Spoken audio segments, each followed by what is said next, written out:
Hi there! At saya-saya dito. Nandito tayo sa Glasgow, Scotland. Barrio Fiesta, dami-dami, libo-libo ang tao.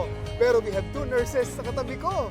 Anong name mo? Geraldine Do. Ikaw? Imelda Ju. Ikaw ngayon, nasubukan mo na ang MXT before. Opo, matagal na. Capsule, yung coffee. Pareho. Nagdadala ka here, ha? Opo. But you want to introduce it kay Ma'am Imelda. Opo.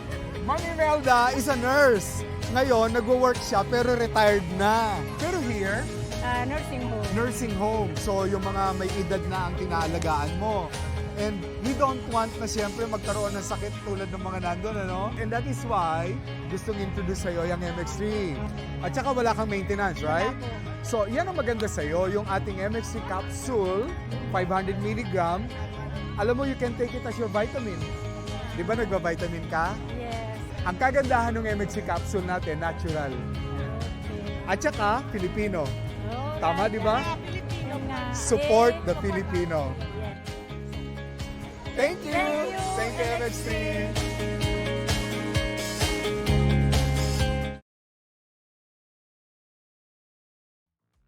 Pinakamakulit na girlfriend mo sa balat ng radyo. Isang magandang morning sa inyong lahat! Ako pa rin po nag-iisang girlfriend mo sa radio. My name is Lindsay. Makulit pero may puso, handang makinig sa mga kwento mo. Alam mo, feeling ko kailangan mo na siyang iwan kasi it doesn't make sense. Ang kwento sa lihim ng liham. Mahal kong Lindsay. Hello, my name is Ivan. 28 years old at isa po akong nurse. DJ Lindsay, meron po akong nililigawan. Pero parang mas interesado po siya sa trabaho ko kesa sa akin. Nung una, akala ko po nagbibiro lang siya kapag sinasabi niyang, buti na lang, nurse ka. Buti na lang, nurse ang manliligaw ko. Pakiramdam ko, masyado niyang ini-enjoy yung mga kaya kong gawin at parang hindi niya na binibigyan ng halaga yung pagmamahal na ino-offer ko sa kanya. Pero isang gabi, diretsahan niyang tinanong kung pwede ba akong tumulong mag-alaga sa nanay at sa lola niya ng libre. Hindi ako makasagot nung una. Hindi ko na nga din maintindihan kung ano na ba yung nasabi ko sa kanya.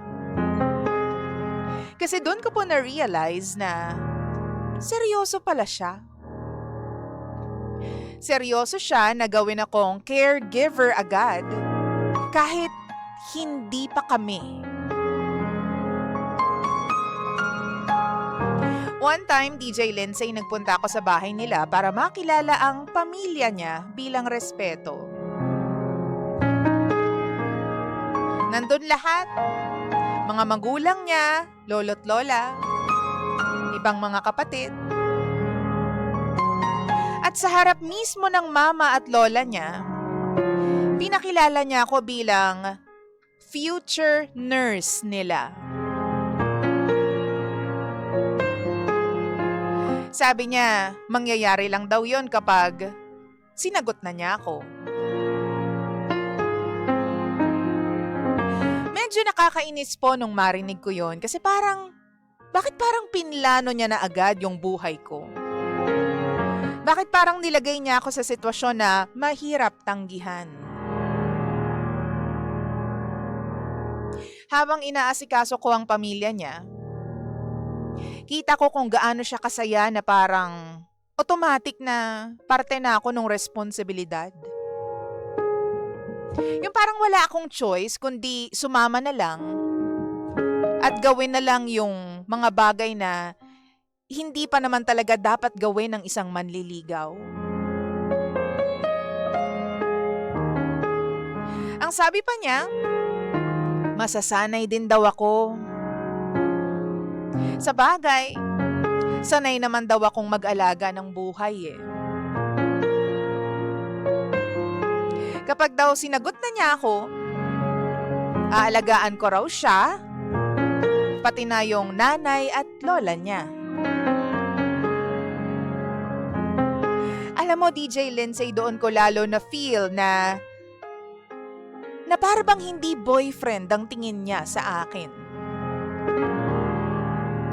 Para lang akong isang solusyon sa problema nila sa bahay.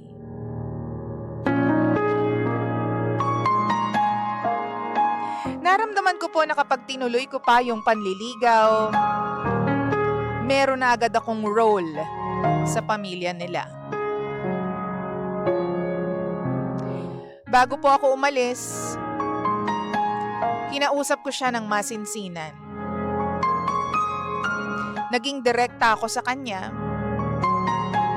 at sinabi ko po sa kanya na hindi ko na itutuloy yung panliligaw ko. Nung una nagulat siya sa akin. Hindi siya makapaniwala. Kasi nga naman, kakapakilala ko lang doon sa mga miyembro ng pamilya niya. Sabi ko, girlfriend ang hanap ko. Hindi trabaho, hindi taga-alaga o caregiver.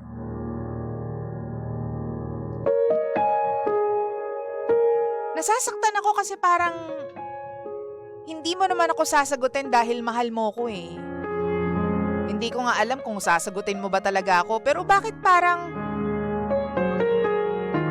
hindi ko na pwedeng hindian yung responsibilidad sa pamilya mo? Naiintindihan ko naman kung bakit niya nagawa yun. Pero alam ko na hindi yon ang buhay na gusto ko. Siyempre, puro siya iyak. Nag-sorry pa nga sa akin, DJ Lindsay. Ang sabi niya sa akin, gustong-gusto naman daw niya ako. In fact, malapit niya na akong sagutin. Pero kapag naiisip niya yung responsibilidad niya sa pamilya nila, eh hindi niya pa magawang mag-boyfriend dahil hindi niya raw priority yun. DJ Lindsay, ang tanong ko lang, itutuloy ko pa ba yung panliligaw ko? Napamahal na po siya sa akin pero baka kasi pagsisihan ko lamang yung gagawin ko. May patutunguhan ba to?